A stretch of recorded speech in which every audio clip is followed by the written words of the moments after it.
কয়েকজন সেনা সদস্য সেখানে বলেছে জুলাই ভরে দেওয়া হবে।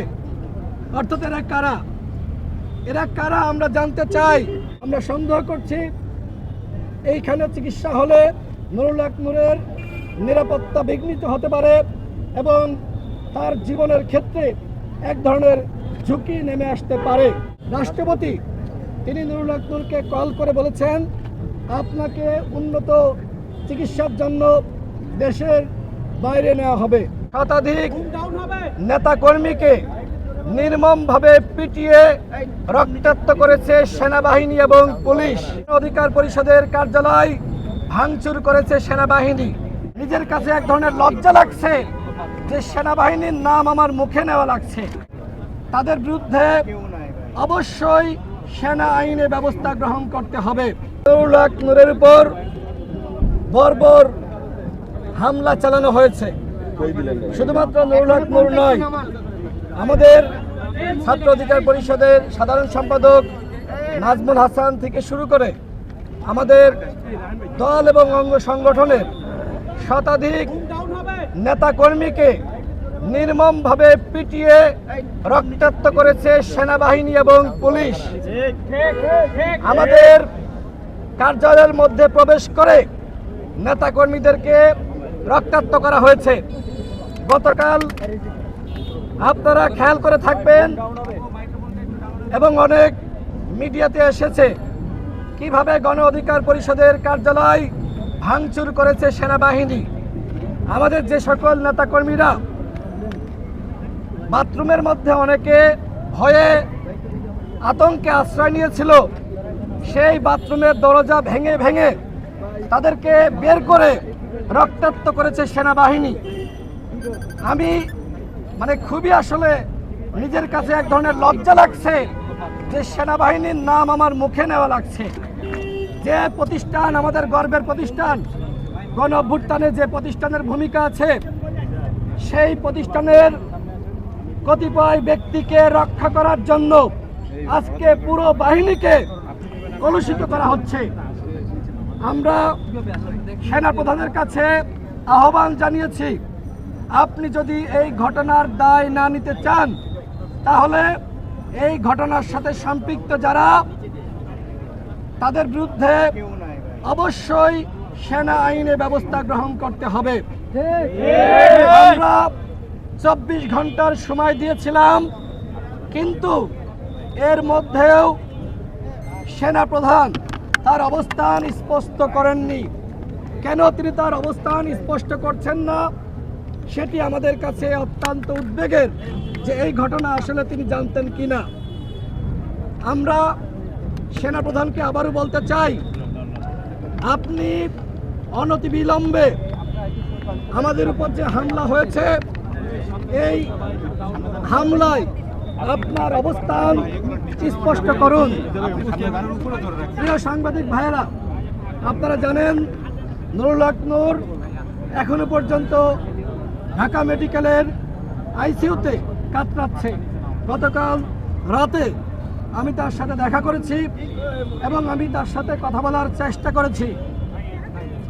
অনেক মিডিয়াতে যে খবর আসছে যে পুলিশ নুরুল হক নূরকে আঘাত করেছে, কিন্তু এই খবরটি সঠিক নয়। মূলত সেনাবাহিনীর কতিপয় সদস্য নুরুল হক নূরকে চিনতে পারার পরেও একের পর এক তার উপরে আঘাত করেছে। আপনারা খেয়াল করে থাকবেন, একজন সেনা সদস্য সে লাঠি দিয়ে নুরুল হক নূরের বুকে আঘাত করেছে। অর্থাৎ এই যে জুলাই গণ অভ্যুত্থানে নুরুল হক নূর ঘোষণা দিয়েছিল হাসিনার 90% পতন হয়ে গেছে, 10% বাকি আছে। এই জুলাই গণ অভ্যুত্থানে আমাদের দলের নেতাকর্মীরা যে ত্যাগ স্বীকার করেছে, এই ত্যাগের প্রতিশোধ এইভাবে নেওয়া হয়েছে।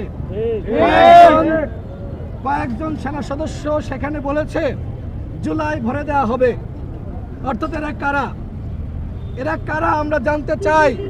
জুলাইয়ের প্রতি, গণ অভ্যুত্থানের প্রতি যাদের রাগ রয়েছে তারা কোনোভাবেই সেনাবাহিনীর সদস্য হতে পারে না। আমরা মনে করি এরা ছাত্রলীগ যুবলীগের ক্যাডারের থেকে ভয়ঙ্কর। সুতরাং এই দেশপ্রেমিক এবং স্বাধীনতা সার্বভৌমত্বের প্রতীক সেনাবাহিনী নামক প্রতিষ্ঠানে তারা চাকরি করতে পারে না। তাদেরকে অবশ্যই গ্রেপ্তার করতে হবে এবং উপযুক্ত শাস্তি নিশ্চিত করতে হবে। নুরুল হক নূর এখনো পর্যন্ত কাতরাচ্ছে। আমরা সন্দেহ করছি বাংলাদেশে তার যে ধরনের চিকিৎসা দরকার সেটা সম্ভবপর নয়, যেহেতু হাসিনার আমলে নুরুল হক নূর 22 বার হামলার শিকার হয়েছে। তার পুরো দেহটা ক্ষত বিক্ষত।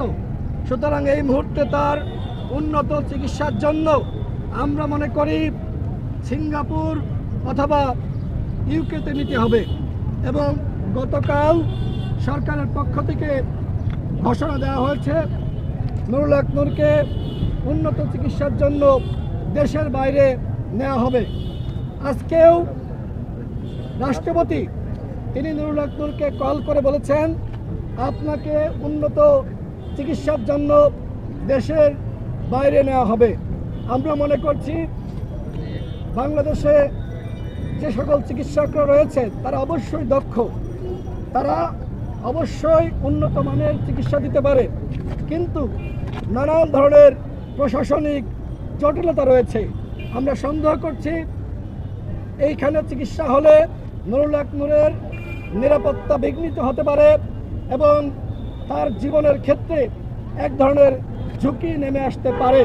বিভিন্ন সময় এই ধরনের ঘটনা ঘটেছে যে ইঞ্জেকশন পুশ করে একজন জাতীয় নেতা বা জনপ্রিয় নেতাকে মেরে ফেলা হয়েছে। সুতরাং নুরুল হক নূরকে যেহেতু সেনাবাহিনীর কতিপয় সদস্য এইভাবে হামলা করতে পেরেছে এবং আমাদের কাছে যেটি মনে হয় যে টার্গেট কিলিংয়ের উদ্দেশ্যে মূলত নুরুল হক নূরের উপর এই ধরনের হামলা করা হয়েছে। আমরা সরকারের কাছে আহ্বান জানিয়েছি একটি তদন্ত কমিটি গঠন করেন, কিন্তু সরকার বলেছে বিচার বিভাগীয় তদন্ত কমিটি তারা গঠন করবে। আসলেই তারা সেটি করবে কিনা সেটি নিয়ে আমাদের কাছে সন্দেহ রয়েছে। দেখেন যে আমরা 2018 সালের কোটা সংস্কার আন্দোলনের নেতৃত্ব দিয়েছি এবং এই জুলাই গণঅভ্যুত্থানে আমাদের ভূমিকা আপনারা সকলে জানেন। আজকে সরকার 3টি দলকে নিয়ে বৈঠক আহ্বান করেছে। এইটা আমাদের সাথে বৈষম্য। গণঅভ্যুত্থানের আমরা যারা অন্যান্য অংশীজন রয়েছি আমাদের সবার সাথে এক ধরনের বৈষম্য করছে সরকার। সুতরাং সরকারের উপরে আমরা পুরোপুরি আস্থা রাখতে পারছি না। সরকার যে তদন্ত এবং বিচারের কথা বলছে এবং সহানুভূতি জানিয়েছে, প্রতিবাদ জানিয়েছে, আপনারা সরকারে আছেন, যারা এই হামলা চালিয়েছে আপনারা কি গ্রেপ্তার করার জন্য নির্দেশনা দিয়েছেন? আমার জানা মতে এখনো পর্যন্ত গ্রেপ্তার করার নির্দেশনা দেওয়া হয়নি।